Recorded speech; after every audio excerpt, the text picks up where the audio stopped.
In a small village by the sea there lived a fisherman named Jack. Every morning before the sun rose, Jack would set out on his boat to cast his net into the calm, cool waters. The village was peaceful and the people were kind, but Jack always felt a little apart. His wife, Linda, had passed away many years ago, and since then, Jack had been raising his only daughter, Precious, who had a disability. Precious needed regular treatments at the village clinic, and Jack made sure to be by her side through it all. But life in the village wasn't always easy. Jack had remarried a woman named Mabel, and things were different now. Mabel was strict and often angry, especially with Precious. Jack found himself tiptoeing around her, always afraid to upset her. He often kept things from Mabel. One morning, as Jack was out fishing, he noticed something strange in his net. It felt heavier than usual, and when he pulled it up, it wasn't full of fish, but instead there was a woman, pale, unconscious, and tangled in the net. Jack's heart skipped a beat. Was she alive? Quickly, he untangled her, checking to see if she was breathing. To his relief, the woman coughed and opened her eyes. She looked confused, her long hair covering her face. Jack helped her sit up. "Are you okay?" Jack asked, but the woman didn't answer. She just stared around, clearly lost and frightened. "I should take you to the clinic," Jack suggested, worried that she might be hurt. But the woman shook her head frantically, her eyes wide with fear. No clinic," she whispered. Jack was puzzled. Why didn't she want help? But he saw the fear in her eyes and knew she needed to be hidden. He couldn't take her back to the village, especially not with Mabel always watching. Jack made a decision. "I know a place," he said softly. "It's far from the village. You can stay there and rest until you feel better." With that, he carefully helped the woman into his boat and rowed her to a small farmhouse hidden deep in the bush, far from the village. Jack had built the farmhouse for himself many years ago. A quiet place where he could escape. Now it would be a secret place for the mysterious woman who seemed so lost and scared. Jack made sure the woman was comfortable and promised he would return soon.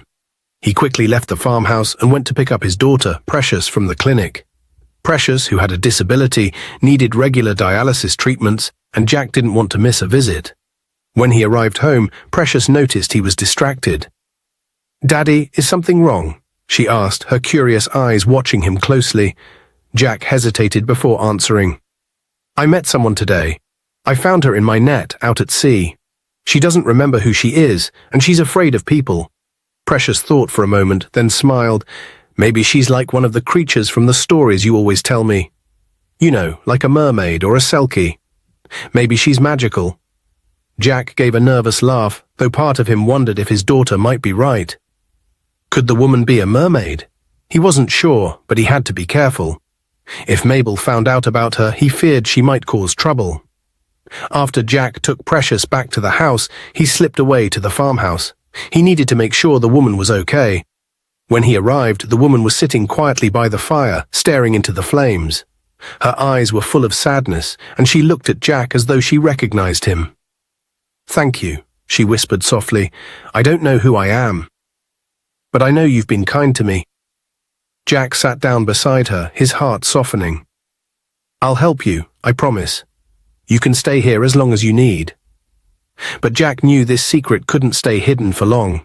He had to be careful. Mabel was quick to anger, and if she found out he was hiding someone, especially someone like this woman, there would be trouble. Jack had to sneak away to visit her whenever he could, making sure Mabel never found out. Over the next few weeks, Jack continued to visit the woman in the farmhouse, bringing her food and supplies. Each time he told her little about his life, but he couldn't help but feel a strange connection to her.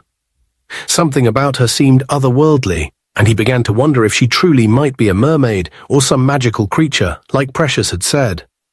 One quiet evening, Jack made his way to the little farmhouse hidden in the bush. The air was cool, and the stars sparkled brightly in the sky. He carried a small basket of food for the mysterious woman he had been hiding for weeks.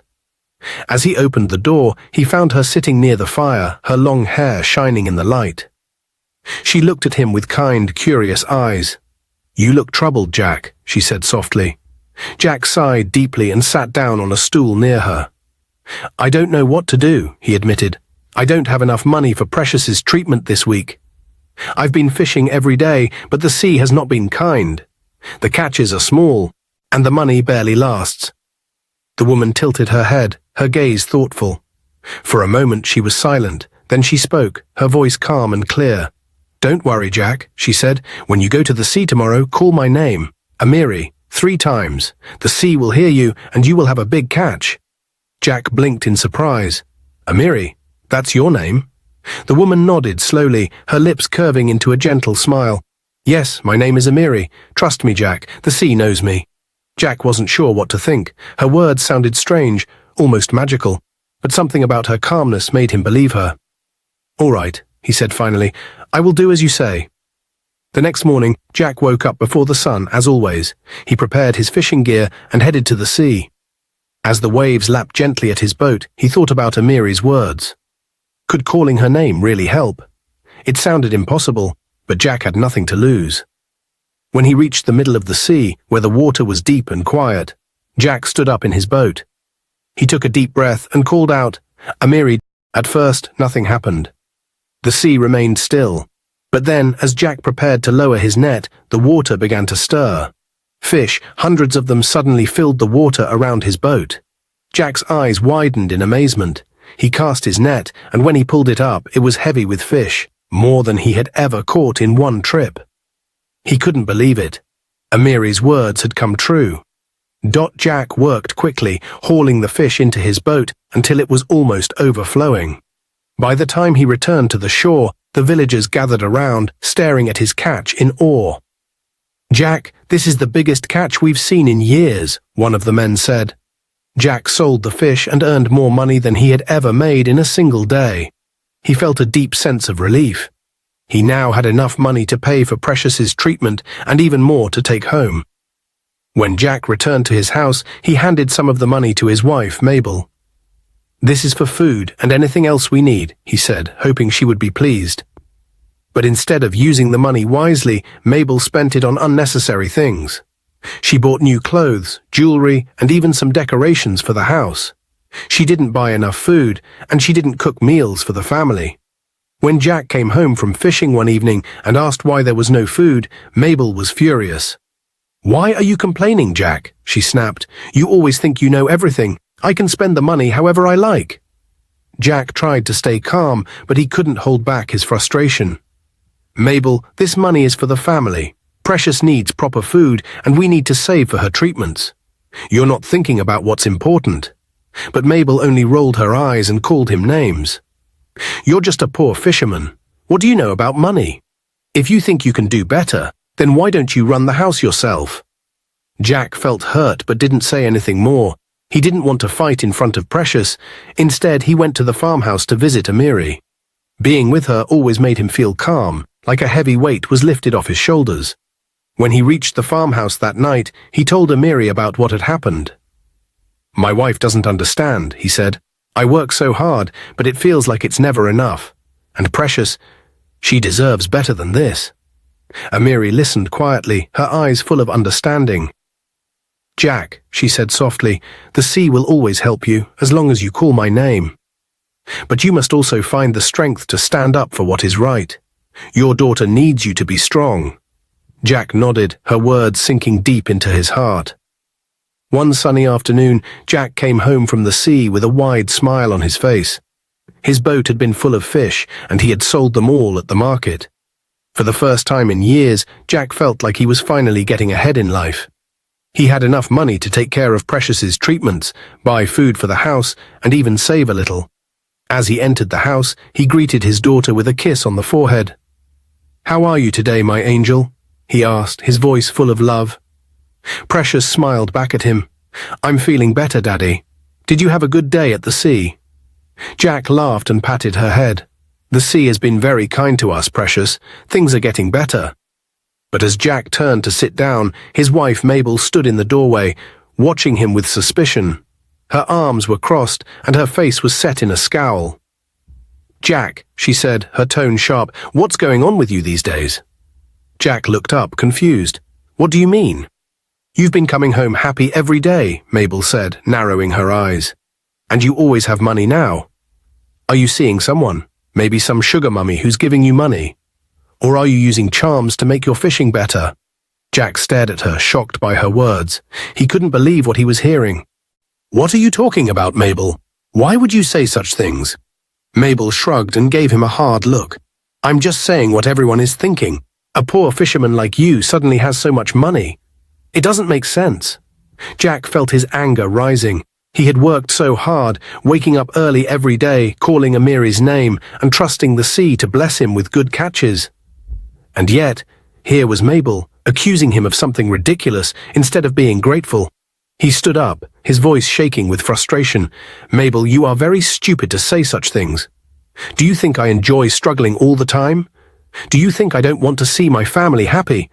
Why must you always try to make me angry? Can't you be happy that things are finally going well for us?" Mabel's eyes widened at his outburst, but Jack was not finished. "You are so wicked, Mabel," he continued. "Instead of being thankful, you are here accusing me of using charms or seeing another woman. You're a witch, always looking for a reason to cause trouble in this house. Do you even care about our daughter and her needs, or do you only care about yourself?" Mabel's face turned red with anger. "How dare you talk to me like that, Jack, after everything I've done for this family?" "Everything you've done?" Jack scoffed. "You don't even cook proper meals for this house. The money I give you is spent on nonsense. Precious deserves better than this. She needs a loving, peaceful home, not one filled with your insults and accusations."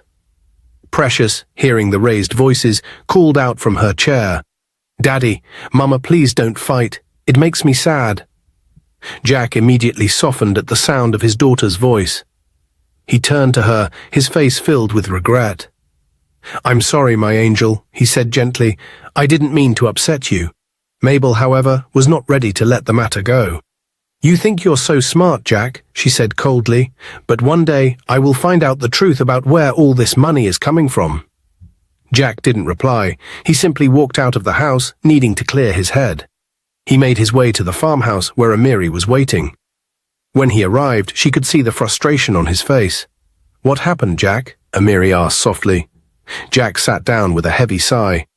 "It's Mabel. She's always looking for a reason to fight. She says I must be using charms or seeing another woman because I've been bringing money home." Amiri frowned but said nothing for a moment. Finally she spoke, her voice calm and steady. "Jack, your kindness and hard work are what brought you to me. The sea listens to those with good hearts, and you have one. Don't let her words bring you down." Jack nodded, feeling a sense of peace wash over him. Amiri's words always made him feel stronger. "Thank you, Amiri," he said. "I will keep working hard for Precious. She's the reason I do everything." One quiet evening, after a long day of fishing, Jack went to the farmhouse to visit Amiri. The air was cool, and the stars shone brightly in the night sky. Amiri was sitting by the fire as usual, her long hair flowing like waves. Jack entered and sat down, his eyes soft with curiosity. "Amiri," he began, "I have been coming here for weeks now, and you've helped me so much. But I don't really know anything about you. Who are you? Where did you come from? What happened to you?" Amiri sighed and looked into the fire, her eyes reflecting its glow. She was silent for a moment before speaking, her voice low and full of emotion. "I was once part of a small village far from here," she said. "I was born with a gift. I could hear the whispers of nature, the wind, the water, the trees. I could sense when the rains would come or when the sea would rise. People used to admire me for it, but as I grew older, their admiration turned to fear. They began to think my gift was unnatural, that it was dangerous." Jack listened intently, his heart heavy as she continued. "They called me a witch," Amiri said softly. "They said I was cursed and that I brought bad luck to the village. One day during a terrible drought, they blamed me for the dry land and dying crops.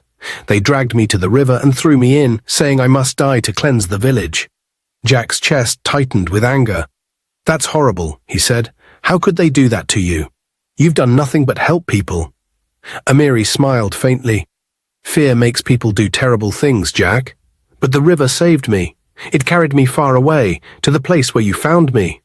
That's why I can't use just any water. Only the waters of the sea where you found me keep me safe. If I bathe with any other water, I will lose this form and become what they feared, a true mermaid." Jack stared at her, his mind spinning. "So, you're not a mermaid yet?" "No," Amiri replied. "Not fully. I was given this form to survive, but it's fragile. The sea is my lifeline." Jack leaned forward, his eyes filled with wonder and concern. "You've been through so much, Amiri, and yet you have chosen to help me and my family. Why?" Amiri reached into a small pouch beside her and pulled out a bundle of herbs. "Because I see the goodness in your heart, Jack. You saved me when you didn't have to. And I want to save you too." She handed the herbs to him. "Boil these in clean water and give them to your daughter. It will heal her illness completely." Jack took the herbs with trembling hands. He couldn't believe it. "You mean Precious will be healed? She won't need treatments anymore?" Amiri nodded. "Yes, the herbs are powerful. Use them wisely." Jack's eyes filled with tears of gratitude. He placed the herbs gently in his bag and looked at Amiri. "I don't even know how to thank you. You've done so much for me." "Amiri, He hesitated, his cheeks flushing. "I think I've started to fall for you." Amiri's expression softened, but there was sadness in her eyes. "Jack," she said gently, "I feel the same. You've shown me kindness I thought I would never experience again.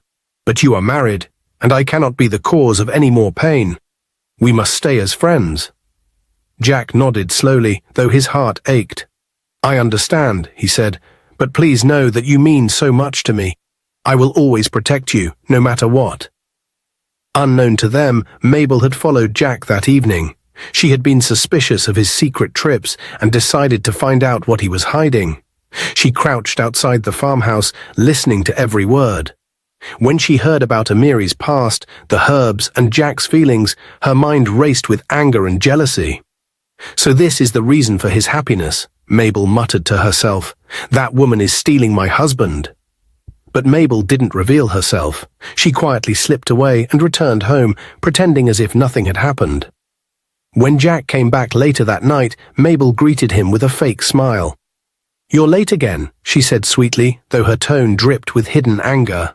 Jack, still thinking about Amiri's story, simply nodded. "I had some things to take care of," he said, avoiding her eyes. Mabel didn't press him further. She was already forming a plan in her mind. She didn't care about the herbs or Precious's health. All she wanted was to expose Jack's secret and get rid of the mysterious woman who had stolen his heart.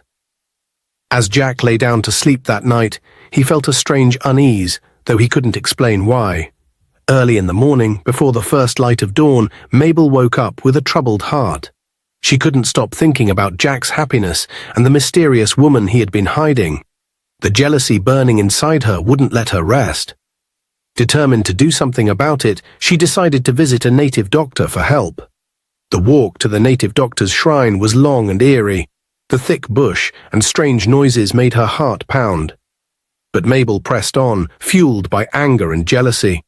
When she finally arrived, the old native doctor was sitting on a wooden stool, surrounded by strange items, bones, feathers, bottles filled with colorful liquids, and a smoking pot of herbs. "What brings you here, woman?" the native doctor asked in a deep voice, his piercing eyes scanning her. Mabel knelt before him, lowering her voice. "There is a woman in my husband's life. She is powerful, and I want her gone." The native doctor rubbed his beard thoughtfully. "This woman you speak of. She is not an ordinary person. She has powers beyond your imagination.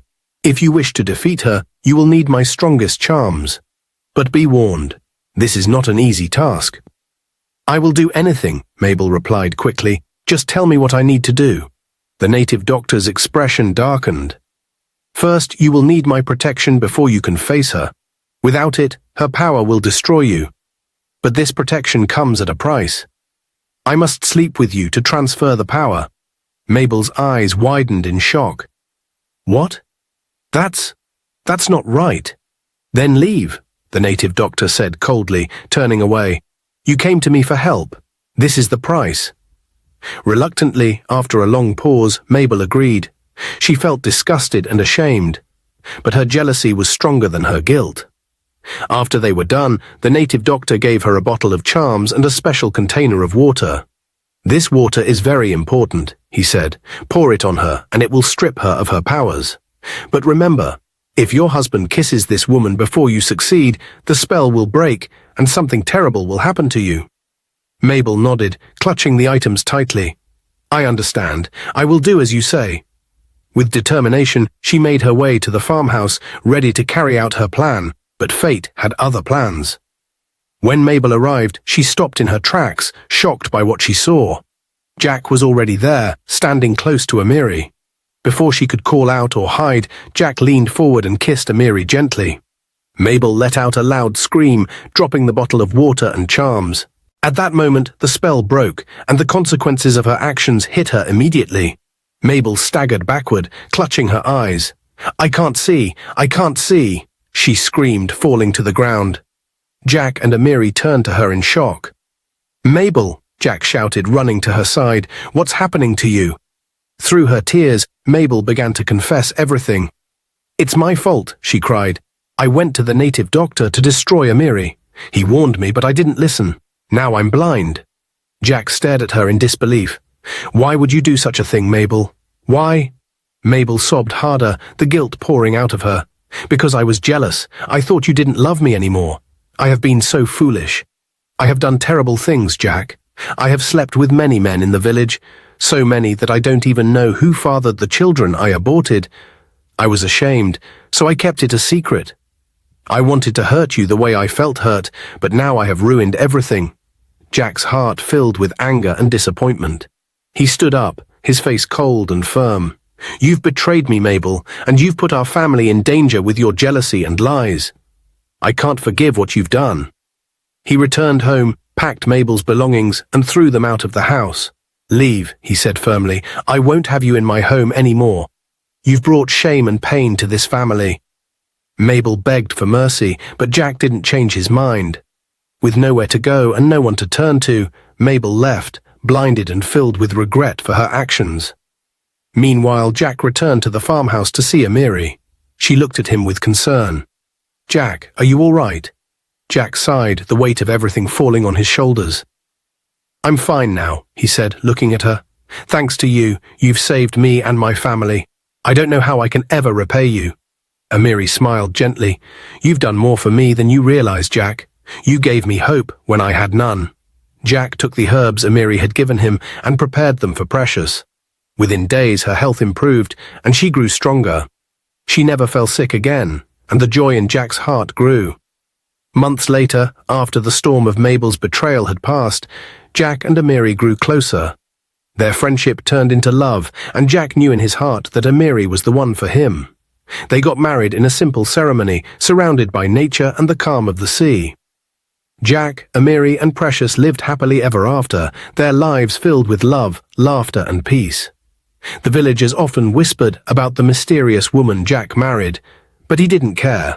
He knew he had found a treasure more valuable than any catch from the sea. Dear viewers, what lessons did you take away from this dramatic tale? We'd love to hear your thoughts in the comments below.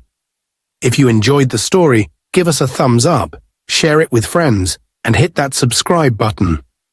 Don't forget to turn on notifications so you never miss out on our latest updates.